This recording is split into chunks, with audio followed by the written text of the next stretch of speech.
Le Triduum pascal de Jérusalem s'ouvre sans sépulcre le jeudi avec la messe de la scène du Seigneur, mémoire de la dernière scène de Jésus avec les apôtres, au cours de laquelle il offrit au Père son corps et son sang sous les espèces du pain et du vin.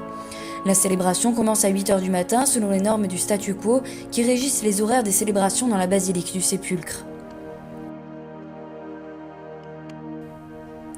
On la célèbre sur le lieu de la résurrection et à quelques mètres du lieu de sa mort pour montrer l'unité du mystère pascal et la relation entre la table du Seigneur et le sacrifice de la croix dont on fera mémoire le jour suivant.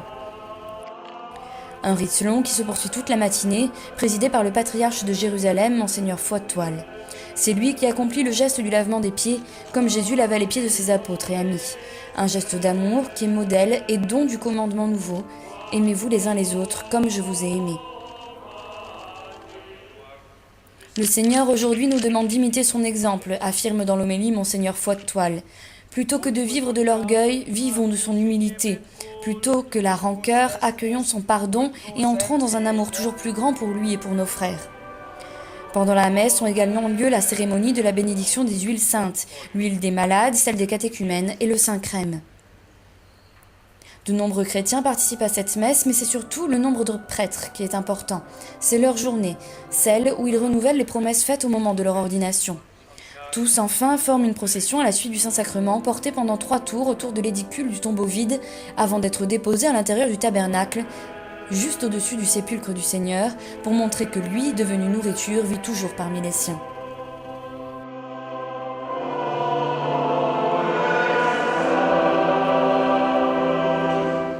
Au terme de la célébration, les portes de la basilique se ferment pendant quelques heures. Les grands battants de bois se rouvrent avec une cérémonie particulière. Les clés du Saint-Sépulcre sont depuis des siècles confiées à 2 familles musulmanes qui s'occupent de l'ouverture et de la fermeture, transmettant cet usage de génération en génération.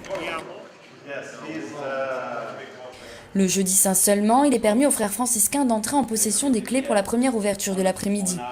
Les gardiens des clés se rendent alors au couvent de Saint-Sauveur pour les remettre entre les mains du vicaire de la custodie. Le père Artemio Vitores descend alors vers le lieu saint accompagné par quelques frères. Devant la porte de la basilique, la clé est à nouveau remise à celui qui en a la garde afin qu'il procède à l'ouverture. Et se poursuit la longue journée du jeudi saint à Jérusalem.